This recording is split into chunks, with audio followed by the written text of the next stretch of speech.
Nous sommes en 2025, c'est la fin du mois de juillet. Pendant que beaucoup se relaxent pendant les congés, il y a beaucoup d'annonces qui ont été faites récemment. Et pour tous ceux qui s'apprêtent à venir étudier au Canada, les nouvelles ne sont pas très bonnes. Pourquoi les nouvelles ne sont pas bonnes?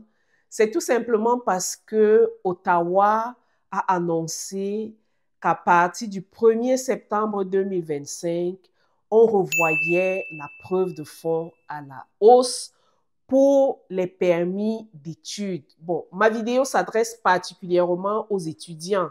Je parle de la preuve de fond pour les permis d'études.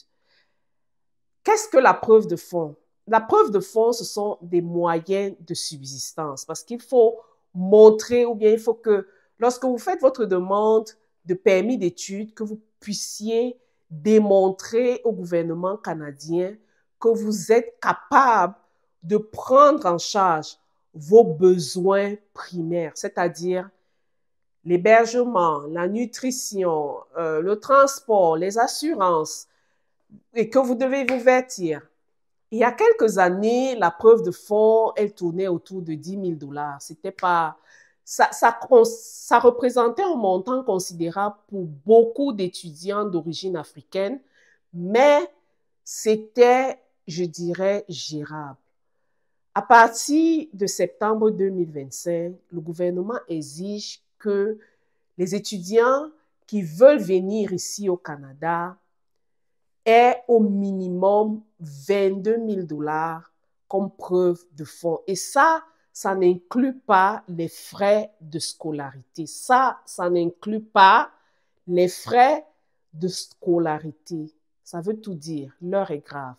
Alors, je m'appelle Marie-Agnès. Bienvenue sur ma chaîne. Bienvenue sur la chaîne Welcome to Canada, What Next? Pourquoi ces changements? Que représentent ces changements pour beaucoup d'étudiants internationaux et en particulier pour les étudiants africains? Le Canada ne sera plus à la portée de n'importe qui. Pour venir étudier au Canada, comme on le dit si bien dans mon pays d'origine, il faut prendre l'élan parce que ça sera très, très difficile. Et difficile pourquoi? Il y a non seulement la preuve de fond qui a été revue à la hausse, on peut imaginer les raisons pour lesquelles le gouvernement canadien a décidé de revoir la preuve de fond à la hausse. Pour tous ceux qui suivent l'actualité, vous avez certainement vu tout le tapage qu'il y a eu autour des étudiants internationaux, c'est-à-dire des étudiants qui arrivaient ici au Canada, qui ne pouvaient pas se loger, qui ne pouvaient pas payer leurs frais de scolarité, qui ne pouvaient pas se vêtir. Résultat des courses, ils se retrouvaient en train de demander l'asile. Ça, c'est vraiment une image que personne n'aimerait voir. Ces enfants qui ont à peine la vingtaine, qui se retrouvent comme ça, abandonnés à eux-mêmes. C'est vrai, c'est difficile, c'est un mur que dresse le gouvernement canadien, mais quelque part, reconnaissons aussi qu'il faudrait que lorsque les étudiants viennent étudier ici au Canada, qu'ils soient vraiment dans les conditions de pouvoir étudier, parce que c'est un stress pas possible que d'avoir à se concentrer par rapport à son cursus académique et d'un autre côté, que de devoir réfléchir à comment est-ce qu'on fait pour payer son loyer en plein hiver, surtout qu'on sait pertinemment qu'ici au Canada, ça ne rigole pas. Donc, il y a cette preuve de fond qui a été revue à la hausse. Non seulement à cause de tout ce qu'on a vu il y a quelques années, mais également à cause du coût de la vie qui a considérablement augmenté. Les étudiants ne devront pas seulement montrer patte blanche en ce qui concerne leur situation financière. Il y a quelques semaines, vous avez suivi ce qui s'est passé aux États-Unis par rapport aux universités prestigieuses où l'administration Trump menaçait de retirer les subventions à ces universités, à ces écoles prestigieuses-là. Comme raison officielle, il a été dit que le gouvernement américain ou l'administration Trump voulait que ces grandes universités revoient à la baisse le nombre d'étudiants internationaux qu'elles accueillaient pour les universités au sein de leurs institutions, c'est-à-dire le nombre d'étudiants internationaux que ces institutions-là accueillaient. Certaines institutions ont revu leur quota à la baisse. Résultat des courses, beaucoup de ces étudiants-là ont choisi de s'inscrire dans certaines universités prestigieuses ici au Canada. On a vu dans les statistiques le nombre d'étudiants étrangers augmenter dans certaines grandes universités ici au Canada, comme McGill au Québec, comme Waterloo en Ontario, l'Université de Toronto en Ontario, UBC en Colombie-Britannique et beaucoup d'autres encore. Non seulement la situation financière qui a changé, mais aussi la compétition qui devient de plus en plus difficile. Ce n'est pas n'importe qui va étudier à Harvard, ce n'est pas n'importe qui va étudier à MIT ou à Princeton.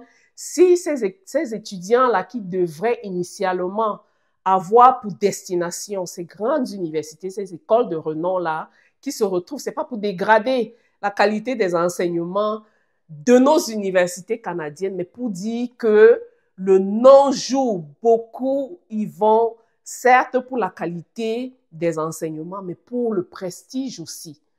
Donc, nos chers étudiants internationaux qui veulent venir au Canada, voilà ce qui vous attend très prochainement. Donc, vous devez non seulement à partir du 1er septembre 2025, montrer à suffisance votre capacité financière, mais aussi l'admission dans ces universités ici au Canada ou bien l'admission dans les universités canadiennes sera de plus en plus compliquée parce que la compétition sera rude. Vous allez compétir avec les refoulés des États-Unis. C'est la réalité.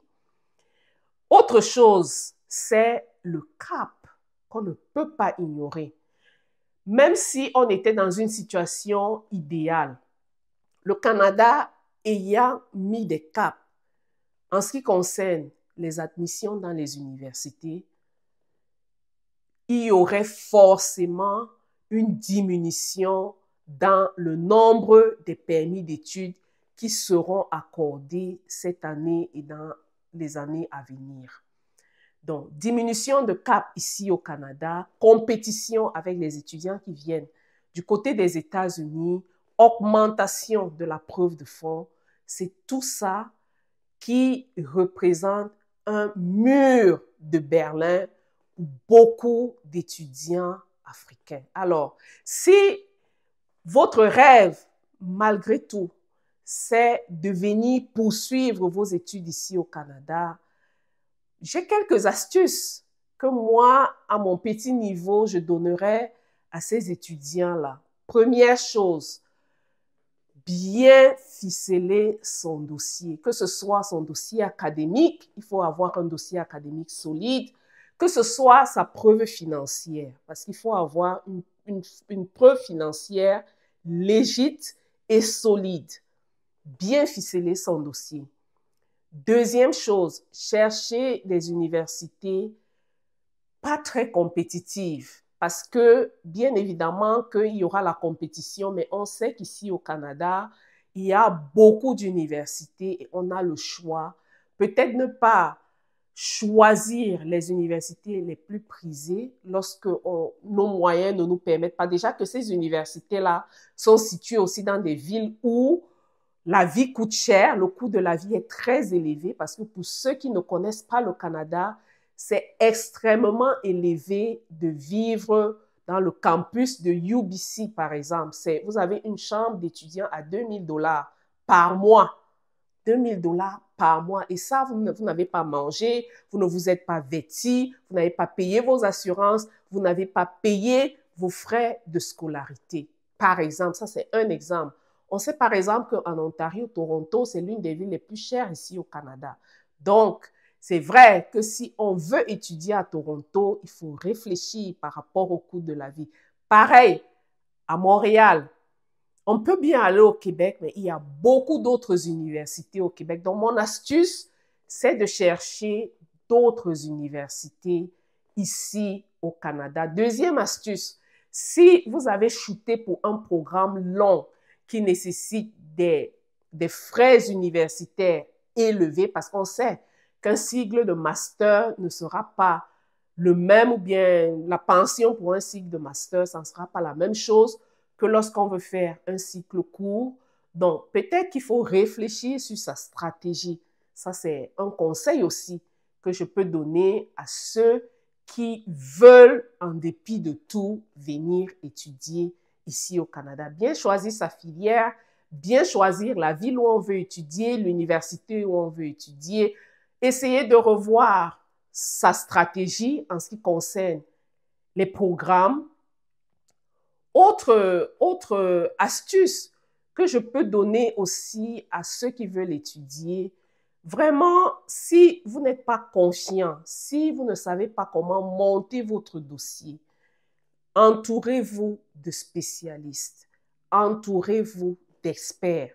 N'allez pas voir les marchands de rêves. Ici, dans ma communauté, nous avons des experts qui peuvent vous accompagner. Nous avons des consultants agréés en immigration, nous avons des avocats en immigration qui peuvent vous accompagner à monter vos dossiers pour le permis d'études. Bien évidemment qu'il y a des honoraires à payer, mais si vous avez besoin d'experts, n'hésitez pas à nous contacter. Alors, mes chers étudiants internationaux, j'espère que cette vidéo, ce n'est pas pour vous faire peur, ce n'est pas pour vous décourager par rapport à votre projet de venir étudier au Canada. C'est juste pour attirer votre attention sur les réalités, sur ce qui prévaut au Canada et sur ce qui vous attend. Et ceci dans le but de vous aider à mieux vous préparer. Parce que la préparation, c'est la clé. La préparation fait la différence dans son projet d'immigration, dans son projet d'obtention de visa ici au Canada. Alors, merci beaucoup d'avoir suivi ma vidéo. Je vous invite à vous abonner, à liker, à partager et surtout, n'oubliez pas de me dire si ces mesures-là vous affectent et si elles ne vous affectent pas, qu'est-ce que vous pensez de tous ces changements-là en ce qui concerne l'octroi des permis d'études ici au Canada et de l'immigration en général. Merci et je vous retrouve sur une prochaine vidéo.